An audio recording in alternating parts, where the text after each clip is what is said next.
Hello students, देखो आज अपन आपकी 10th क्लास का चैप्टर नंबर 12 स्टार्ट करते हैं एनसीईआरटी का इलेक्ट्रिसिटी। ठीक है, इसके बारे में पढ़ेंगे। देखो ये नाम आप लोगों का सुना हुआ होगा। इलेक्ट्रिसिटी मतलब आप लोग जैसे मान लो घरों के अंदर अपन क्या बोलते हैं, जो लाइट होती है, जैसे बोलते हैं ना लाइट आ गई लाइट गई, तो वो इलेक्ट्रिसिटी होती है। और वैसे मीनिंग जो लाइट अपन बोलते हैं वो इंग्लिश वर्ड होता है प्रकाश का। ठीक है, क्यों बोला जाता है ये शब्द घरों के अंदर? क्योंकि जनरली लाइट आती है तब प्रकाश होता है, तो इसलिए जो लोग हैं उन्होंने यही वर्ड पकड़ लिया और बोल दिया कि लाइट आ गई लाइट गई। मतलब लाइट आती प्रकाश हुआ, लाइट जाती अंधेरा हो गया, रात में ऐसे ही होता है। ठीक है, तो वैसे वो बोलते हैं, उसको इलेक्ट्रिसिटी बोलते हैं। ठीक है, देखो अपनी जो मॉडर्न अपना जो लाइफ चल रही है उसके अंदर इलेक्ट्रिक डिवाइस बहुत सारे डेली नए नए इन्वेंशन हो रहे हैं और अलग अलग तरीके के इलेक्ट्रिक डिवाइस काम में आते हैं।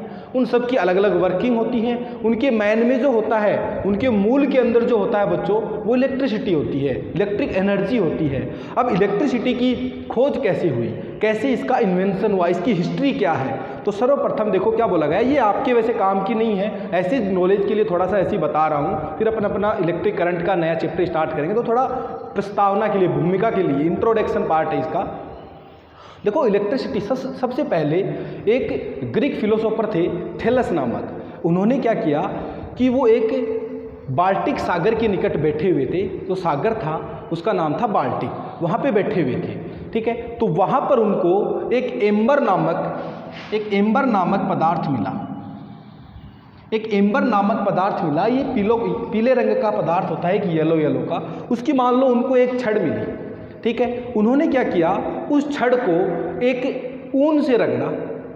ऊन से उन्होंने रगड़ के उस छड़ को, फिर वो जो घास के छोटे छोटे टुकड़े वहाँ पर पड़े हुए थे उनके पास में उनको लेके गया। तो जब वो उनके पास में उनको लेके गया तो वो जो छड़ थी, जो एम्बर की छड़ थी, वो क्या कर रही थी, उन घास के छोटे छोटे टुकड़ों को अपनी ओर अट्रैक्ट कर रही थी। ठीक है, तो उन्होंने सोचा कि ऐसा क्या हुआ कि जब ऊन से अपन ने उनको रगड़ा तो रगड़ते ही क्या करने लग गई, उन घास के छोटे छोटे टुकड़ों को, कागज़ के छोटे छोटे टुकड़ों को, सूखी पत्तियों को, इनको क्या कर रही थी, वो अपनी तरफ खींच रही थी। तो उन्होंने देखा कि बाद में कि जब इस छड़ को मैं बिना ऊन से रगड़े ही उनके पास में लेके जाता हूँ तो वो कोई भी प्रकार की, किसी भी प्रकार की कोई रिएक्शन नहीं होती है। वो नहीं तो अट्रैक्ट करती है छोटी छोटी चीज़ों को, नहीं उनको रिपेल करती है, किसी भी प्रकार का कुछ भी नहीं होता है। तो बाद में जो नए साइंटिस्ट आए उन्होंने बोला कि जब इसको रगड़ा गया, जब एम्बर की जो ये छड़ थी, एम्बर की जो ये रोड थी, इसको ऊन के कपड़े से रगड़ा गया, ऊन से रगड़ा गया, तो ये जो छड़ थी बच्चों, इस पर चार्ज आ गया था। यानी ये छड़ क्या हो गई थी बच्चों, चार्ज हो गई थी। अब इस पर चार्ज आया, आवेश आया। इस पर चार्ज आने से क्या हुआ, ये जो गुण था इसका, जिसने छोटे छोटे टुकड़ों को ठीक है इनको अट्रैक्ट किया था, तो ये जो गुण था बच्चों, इस गुण को बोला गया इलेक्ट्रिसिटी। या ये क्या हो गया, इलेक्ट्रीफाई हो गया, विद्युतमय हो गया, इलेक्ट्रीफाई हो गई ये रोड। ठीक है, तो वहाँ से अपने जो इलेक्ट्रिसिटी थी उसकी धीरे धीरे आगे डेवलपमेंट हुआ। ठीक है, और बाद में जो आगे आगे नई नई चीज़ें, ये इन्वेंशन हो ही रही है डेली। तो ये जो एम्बर की जो छड़ थी, ये जो एम्बर वर्ड है, ये ग्रीक वर्ड है जिसका मतलब होता है इलेक्ट्रॉन। जिसका मतलब क्या होता है बच्चों, इलेक्ट्रॉन होता है। यानी जो इलेक्ट्रॉन है इसको एम्बर ऐसे बोला गया। ठीक है, अब इलेक्ट्रिसिटी के लिए, इलेक्ट्रिक करंट के लिए तो जिम्मेदार होता है बच्चों वो चार्ज होता है। अब चार्ज जो है वो दो टाइप के होते हैं, एक तो पॉजिटिव चार्ज होता है और दूसरा नेगेटिव चार्ज होता है। ठीक है, तो नेगेटिव चार्ज यानी अपन बोल सकते हैं कि इलेक्ट्रॉन, क्योंकि इलेक्ट्रॉन पर नेगेटिव चार्ज होता है। तो इलेक्ट्रिक करंट जो है उसके लिए जो उत्तरदायी है वो बच्चों अपन बेसिकली इलेक्ट्रॉन्स हैं। क्योंकि कोई भी बॉडी है जब उसमें आवेश का स्थानांतरण होता है, चार्ज जो होते हैं वो ट्रांसफर होते हैं, एक ऑब्जेक्ट से दूसरे ऑब्जेक्ट में चार्ज का अपन ट्रांसफर करते हैं, तो मतलब उसमें इलेक्ट्रॉन्स का ट्रांसफर होता है। ठीक है, ठीक है, तो देखो इलेक्ट्रॉन्स जो है वो बच्चों नाम है किसका, एम्बर का। यानी एम्बर को इलेक्ट्रॉन्स, अपन इलेक्ट्रॉन बोलते हैं। ठीक है, तो इस प्रकार से बच्चों जब इस एम्बर की रोड को ऊन से रगड़ा गया तो रगड़ने से, फ्रिक्शन से क्या हुआ, ये दोनों ऊन और ये जो छड़ है, ये रोड थी, ये दोनों क्या हो गई थी बच्चों, चार्ज हो गई थी। चार्ज होने से क्या हुआ, इन दोनों में ऐसा गुण आ गया कि ये कागज़ के छोटे छोटे टुकड़ों को, घास की सूखी पत्तियों को, इन सबको क्या कर रही थी, अपनी ओर अट्रैक्ट कर रही थी। इस गुण को बच्चों बोला गया इलेक्ट्रीफाई होना। या फिर इलेक्ट्रिसिटी बोला गया। ठीक है, अब जब बच्चों जो इलेक्ट्रिक करंट है, अपने अपन मेन टॉपिक पे आते हैं बच्चों कि इलेक्ट्रिक करंट है ये क्या होता है। ठीक है, तो देखो अपना जो मेन टॉपिक है बच्चों वो है इलेक्ट्रिक करंट। इलेक्ट्रिक करंट, अभी इलेक्ट्रिक करंट क्या है वो देखो, इलेक्ट्रिक करंट क्या होता है, ठीक है, ये अपन जानेंगे। तो इलेक्ट्रिक करंट देखो बच्चों, ये कोई भी एक ऑब्जेक्ट है, जैसे मान लो एक कंडक्टर है। कंडक्टर का मतलब होता है बच्चों चालक, जिसके अंदर जो चार्ज हो सकते हैं वो ट्रांसफर हो सकते हैं, एक जगह से दूसरी जगह पर ट्रांसफर हो सकते हैं, उसे कंडक्टर बोला जाता है, चालक बोला जाता है कि आवेशों का जिसमें स्थानांतरण हो जाए। चार्ज जो भी चार्ज है पॉजिटिव नेगेटिव, जैसे नेगेटिव चार्ज होते हैं वही ट्रांसफर होते हैं क्योंकि नेगेटिव चार्ज ही मूव कर सकते हैं। ये एक एटॉमिक स्ट्रक्चर होती है जिसके अंदर जो बच्चों इलेक्ट्रॉन्स होते हैं वही अपन किसी एटम से बाहर निकाल सकते हैं और इलेक्ट्रॉन्स को ही क्या अपन दे सकते हैं उनको। पॉजिटिव चार्ज होते हैं वो न्यूक्लियस के अंदर रहते हैं, या आप लोग केमिस्ट्री के अंदर पढ़ते हो, उनको अपन ट्रांसफर नहीं कर सकते क्योंकि वो बहुत स्ट्रॉन्ग न्यूक्लियर फोर्स से बंधे हुए रहते हैं। उनके बॉन्ड जो रहता है वो स्ट्रॉन्ग न्यूक्लियर फोर्स रहता है, और अपने जो यूनिवर्स है इसके अंदर सबसे स्ट्रॉन्गेस्ट जो फोर्स है बच्चों वो न्यूक्लियर ही फोर्स ही होता है। ठीक है, तो इसलिए वो जो एटम्स के अंदर जो पॉजिटिव चार्ज रहते हैं, जो प्रोटॉन्स रहते हैं वो मूव नहीं करते, और नेगेटिव चार्ज को थोड़ी सी एनर्जी मिलते ही जो आउटर मोस्ट ऑर्बिट के अंदर जो इलेक्ट्रॉन्स रहते हैं वो बाहर आ जाते हैं, और जो कंडक्टर है उसके अंदर गति करने लग जाती हैं। तो इन चार्ज की गति के कारण ही, इन चार्ज की मोशन के कारण ही अगर कोई कंडक्टर है उसके अंदर चार्ज मोशन करने लग जाते हैं तो उसके अंदर करंट फ्लो होने लग जाता है। उसके अंदर क्या फ्लो होने लग जाता है? करंट फ्लो होने लग जाता है। एक वर्ड काम में आता है इंसुलेटर। इंसुलेटर यानी कुचालक। इंसुलेटर क्या होता है? जिसके अंदर इलेक्ट्रिक करंट फ्लो नहीं हो, या फिर अपन बोल दें कि जिसके अंदर चार्ज होते हैं वो फ्लो नहीं होते हैं, वो क्या होता है बच्चों? इंसुलेटर होता है। ठीक है, इलेक्ट्रिक करंट समझने से पहले जो मैंने अभी बका है, जो मैंने बोला है वो आप लोगों को यहाँ पे समझाता हूँ बोर्ड पे। जैसे मान लो ये एक एटम है जिसके अंदर आपको पता है कि प्रोटॉन और न्यूट्रॉन उसके न्यूक्लियस के अंदर स्थित होते हैं, और ये जो बाहर के जो ऑर्बिट रहते हैं, ये बाहर के जो ऑर्बिट रहते हैं बच्चों, ये क्या कर रहे हैं? इसके अंदर इलेक्ट्रॉन्स जो रहते हैं, नेगेटिव चार्ज है वो चक्कर, ऐसे इलेक्ट्रॉन्स इसके अंदर चक्कर लगाते रहते हैं। ठीक है, मान लो ये जो एटम है इसका आउटर मोस्ट जो ऑर्बिट है ये बच्चों ये है, ये इसका आउटर मोस्ट ऑर्बिट है। तो इसके आउटर मोस्ट ऑर्बिट जो है, अब देखो यहाँ पर प्रोटॉन है और यहाँ पर इलेक्ट्रॉन है, तो इन दोनों के बीच में फोर्स तो लगेगा, अट्रैक्शन फोर्स लगता है, जिसके कारण ये बंधे हुए रहते हैं। अब अपन ने क्या की, थोड़ी सी इनको ऊर्जा दी, थोड़ी सी ऊर्जा देते ही क्या हो गई? इलेक्ट्रॉन बाहर हो गए, फ्री हो गए, ये फ्री इलेक्ट्रॉन हो गए। क्या हो गए? फ्री इलेक्ट्रॉन हो गए। अब ये फ्री इलेक्ट्रॉन क्या रहते हैं? उस कंडक्टर के अंदर मूव करने लगते हैं, दौड़ने लगते हैं, जिसके कारण क्या होता है? इलेक्ट्रिक करंट उस कंडक्टर के अंदर फ्लो होने लगता है। ये होता है जो इलेक्ट्रॉन्स रहते हैं, जो चार्ज रहते हैं। अब देखो चार्ज, प्रोटॉन पॉजिटिव चार्ज है, प्रोटॉन पे पॉजिटिव चार्ज होता है, ये तो मूव नहीं कर सकता क्योंकि ये तो न्यूक्लियस के अंदर बंधा हुआ है। तो यहाँ पर चार्ज के मूव होने से मतलब है बच्चों इलेक्ट्रॉन्स मूव हो रहे हैं। क्या मूव हो रहे हैं? इलेक्ट्रॉन्स मूव हो रहे हैं। तो इलेक्ट्रॉन्स क्या होते हैं इसमें? बाहर ऐसे थोड़ी सी उनको ऊर्जा मिलते ही वो बाहर से गति करने लग जाते हैं, जिससे क्या होता है? उसके अंदर इलेक्ट्रिक करंट फ्लो होते हैं। अब देखो इलेक्ट्रिक करंट फ्लो होने से क्या मतलब है? जैसे मान लो ये कोई तार है, इसके दोनों साइड मैंने सेल जोड़ दिया। मान लो यहाँ पर ये एक वायर है, ठीक है, इसके अंदर इसको मैंने क्या किया रखा है? ऐसे बैटरी से जोड़ रखा है। ठीक है बच्चों, ये प्लस है, इधर इसका नेगेटिव है। जैसे ही मैं क्या करता हूँ, इस बैटरी को ऑन करता हूँ, इस बैटरी को ऑन करते ही इसमें करंट फ्लो होने लगता है। तो ऐसी क्या कहानी होती है कि बैटरी को ऑन करते ही इसमें करंट फ्लो होता है, बैटरी को बंद करते ही इसमें करंट फ्लो होना बंद हो जाता है। तो ऐसा क्या होता है? इसको समझने के लिए देखो, ये जो तार है, ये जो वायर था जो मैंने लिया है, ये किसी मेटल का बना हुआ था, इसके अंदर भी एटम्स थे। ठीक है, एटम्स थे तो उसके अंदर इलेक्ट्रॉन्स ऐसे ऑर्बिट के अंदर चक्कर लगा रहे थे। अब जैसे ही मैंने इसको बैटरी से जोड़ा तो इसके अंदर जो एटम्स थे, उसके अंदर जो इलेक्ट्रॉन्स थे, वो जो मूव हो रहे थे ऑर्बिट के अंदर, उनको थोड़ी सी ऊर्जा मिली। तो आउटर मोस्ट ऑर्बिट के अंदर जो इलेक्ट्रॉन है उनको तो थोड़ी सी ऊर्जा मिलते ही वो क्या हो जाते हैं? फ्री हो जाते हैं। वो इस मेटल में क्या हो जाएंगे? फ्री हो जाएंगे। ये जो ऑर्बिट है बाहर का, इससे फ्री हो जाएंगे, और फ्री होके क्या होते हैं? इस प्रकार से इसे इसमें घूमने लगते हैं। अब घूमने लगने से क्या होगा? इलेक्ट्रॉन के मूव से क्या होगा? इसमें इलेक्ट्रिक करंट फ्लो होगा। अब इलेक्ट्रॉन मूव होगा तो इलेक्ट्रॉन मूव होने से क्या हो जाएगा? इसके अंदर करंट फ्लो होने लग जाता है। ठीक है, अब देखो जैसे ही मैं यहाँ से बटन बंद करूंगा तो ये इलेक्ट्रॉन क्या होते हैं? वापिस अपने स्थान पे ऐसे रहेंगे। ठीक है, मूव नहीं कर पाएंगे। अब मूव नहीं कर पाने से क्या होगा? इलेक्ट्रिक करंट इसमें फ्लो नहीं होगा। ठीक है। तो इस प्रकार से अपन बोल सकते हैं कि अगर कोई चार्ज है, कोई कंडक्टर है, उसके अंदर चार्ज फ्लो होने के कारण इलेक्ट्रिक करंट फ्लो होता है। चार्ज फ्लो, और चार्ज को अपन इलेक्ट्रॉन्स बोल सकते हैं, ठीक है। तो इस प्रकार से अपन लोग बोल सकते हैं कि इलेक्ट्रिक करंट क्या होता है कि the amount of electric charge, आप लोग लिखना चाहो इसकी डेफिनेशन तो लिख सकते हो कि the amount of electric charge flowing through a conductor, the amount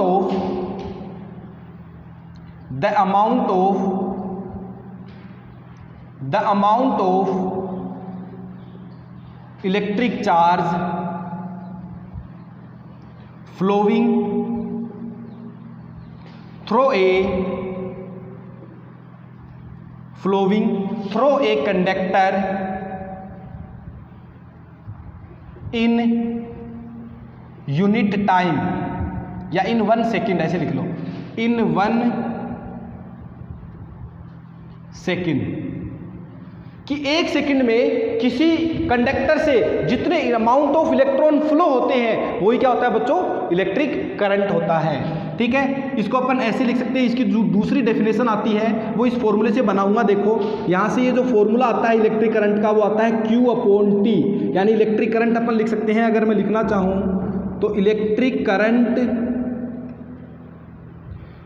current is equal to electric charge, यानी चार्ज अपॉन टाइम, यानी इलेक्ट्रिक करंट को बच्चों I से रिप्रेजेंट करते हैं, I इजिकल टू चार्ज को बच्चों Q से लिखते हैं और टाइम को स्मॉल t से लिख दिया मैंने, तो यहाँ से I इजिकल टू क्या आ जाएगा, Q/T, क्या आ जाएगा बच्चों, Q/T, ठीक है। तो इस प्रकार से बच्चों यहाँ से अगर अपन डेफिनेशन लिखना चाहें, अगर देखो t की वैल्यू 1 सेकेंड है, t की वैल्यू अगर 1 सेकेंड है तो यहाँ से देखो I इजिकल टू क्या आ जाएगा, Q नहीं आ जाएगा, क्योंकि यहाँ पर 1 रखोगे तो I is equal to Q।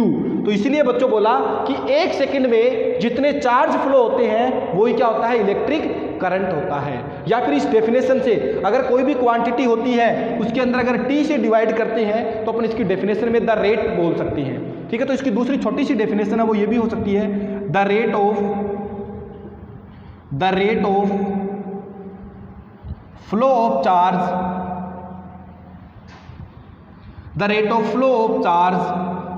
in any conductor is called electric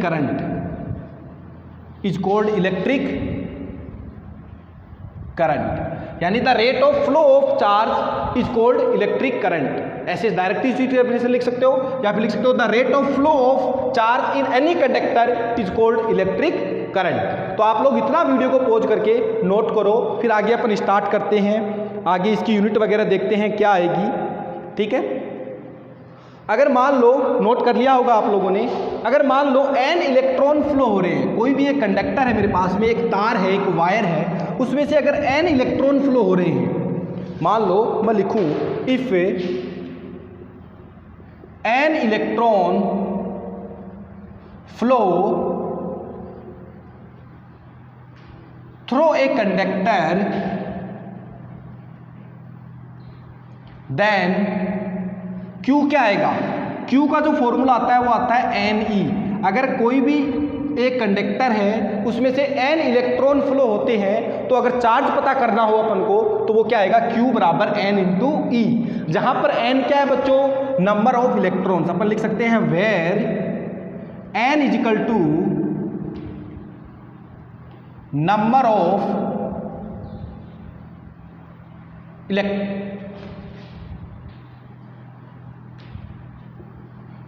of electron, और n क्या है बच्चों, E, n तो क्या हो गया, नंबर ऑफ इलेक्ट्रॉन्स, E क्या हो गया, चार्ज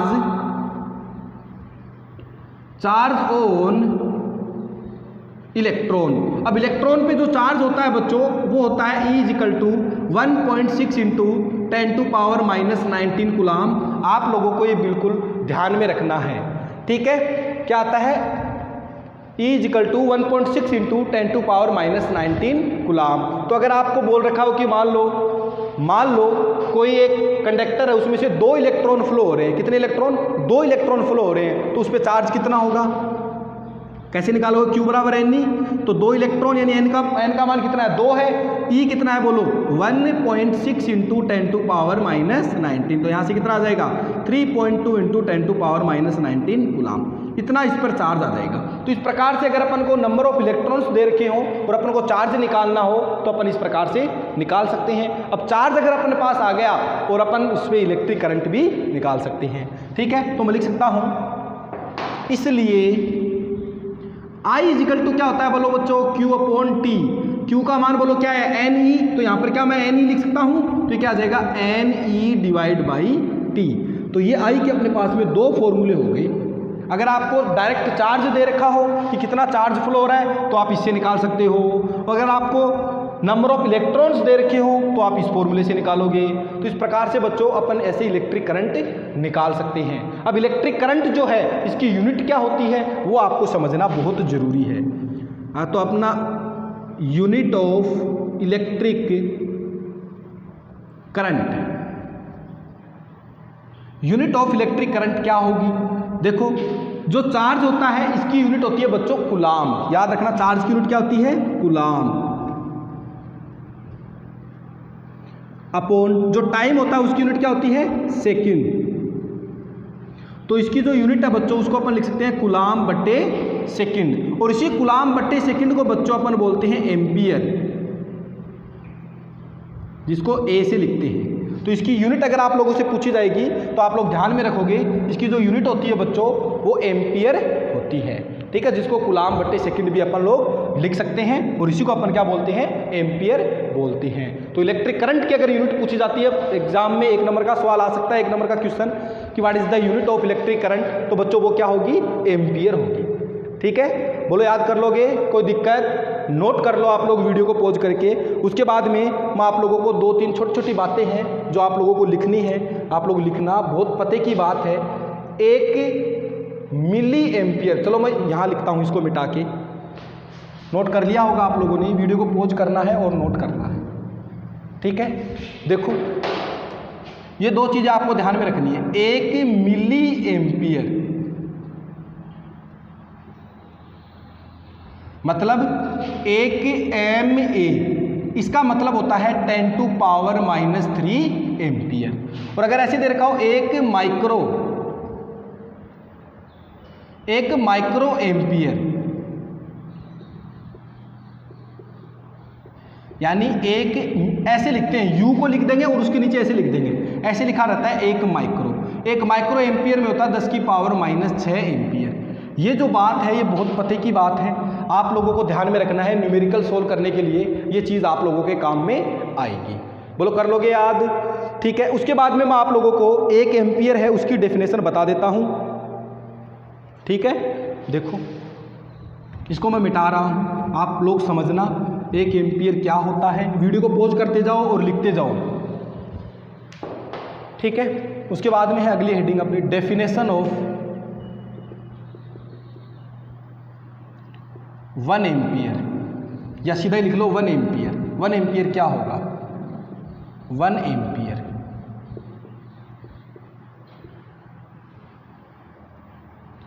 एम्पियर क्या होगा? देखो अपने पास में यहां से अपन डेफिनेशन बनाएंगे। I इजिकल टू होता है Q बटे T। I इजिकल टू अपने पास में क्या है बच्चों? Q बटे T आया है। अगर मैं बोलूँ if Q is equal to 1 coulomb है, चार्ज की यूनिट कूलाम होती है, और T इजिकल टू मान लो 1 सेकेंड है।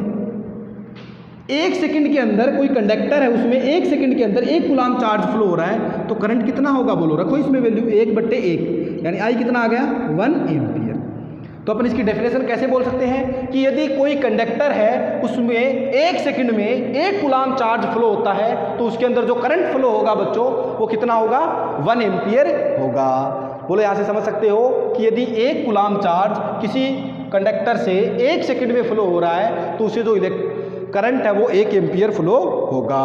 तो अपन बोल सकते हैं इसकी definition, if 1 coulomb of charge is flowing through a conductor in 1 second, if 1 coulomb of charge, if 1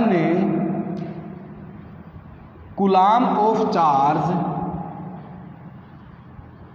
is flowing through a conductor through a conductor in 1 second if 1 coulomb of charge is flowing through a conductor in 1 second then 1 ampere of current flow through it, यानी उस conductor से कितना ampere current flow होगा, 1 ampere current flow होगा, ठीक है। Then the current flowing is said to be 1 ampere, ऐसे भी लिख सकते हैं। Then the current flowing through it 1 ampere is said to be 1 ampere, ऐसे भी बोल सकते हैं। Then the current flowing through it 1 ampere, या फिर ऐसे बोल दो then the current flowing is said to be 1 ampere, ठीक है। ये आप लोग नोट कर लो। 1 एम्पियर की डेफिनेशन बहुत ही इंपॉर्टेंट डेफिनेशन है, आपके एग्जाम के लिए बहुत ही इंपॉर्टेंट है, ध्यान रखना, ठीक है। अब देखो कोई भी इलेक्ट्रिक सर्किट दे रखा हो, इलेक्ट्रिक सर्किट क्या होता है ये बता देता हूं आप लोगों को। इलेक्ट्रिक सर्किट क्या होता है, इलेक्ट्रिक सर्किट क्या होता है, जैसे मान लो अपने घर है, उसके अंदर जैसे बल्ब जुड़ा हुआ है, पंखे जुड़े हुए हैं, ऐसे पूरा सर्किट बना हुआ रहता है, बोर्ड से वायर जाके ऐसे, ठीक है। ये पूरे अप्लायंस इस प्रकार से जुड़े रहते हैं, इलेक्ट्रिक अप्लायंस। तो कोई भी एक ऐसा सर्किट जिसके अंदर, या फिर मान लो एक जाल बोल सकते हैं अपन लोग, जिसके अंदर क्या हो, एक ग्रुप ऑफ अप्लायंस है जो एक ऐसे जुड़े हुए हों एक वायर के थ्रू, तो वो होता है इलेक्ट्रिक सर्किट, ठीक है। तो एक कोई इलेक्ट्रिक सर्किट है, उसके अंदर कितना करंट फ्लो हो रहा है, अपन को ये मेजर करना है। तो अपन कैसे पता करेंगे कि इस सर्किट के अंदर कितना करंट फ्लो होगा, तो किसी सर्किट के अंदर जो कितना करंट फ्लो हो रहा है वो पता करने के लिए अपन लोग एक इंस्ट्रूमेंट काम में लेते हैं जिसको एमीटर बोला जाता है। तो अपन बच्चों कोई भी सर्किट है उसके अंदर अपन को इलेक्ट्रिक करंट का मेजरमेंट करना है, तो अपन क्या काम में लेंगे, एमीटर। क्योंकि इलेक्ट्रिक करंट अपन आप याद रखने के लिए इसको ऐसे याद रख सकते हो, जो इलेक्ट्रिक करंट है उसकी यूनिट क्या होती है बच्चों, एम्पियर होती है। तो उसको मापने के लिए भी क्या काम में लेंगे, एमीटर काम में लेंगे, ठीक है। तो अपन लिख सकते हैं ammeter is used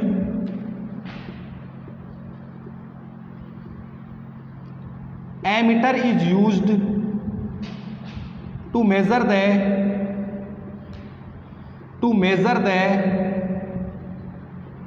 electric current in any electric circuit,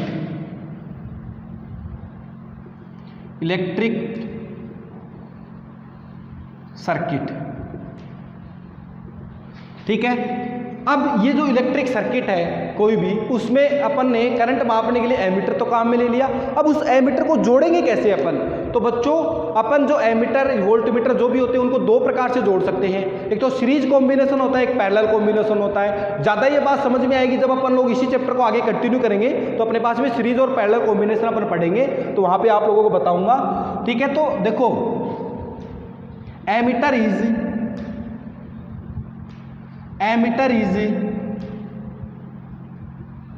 connected in a series combination in electric circuit,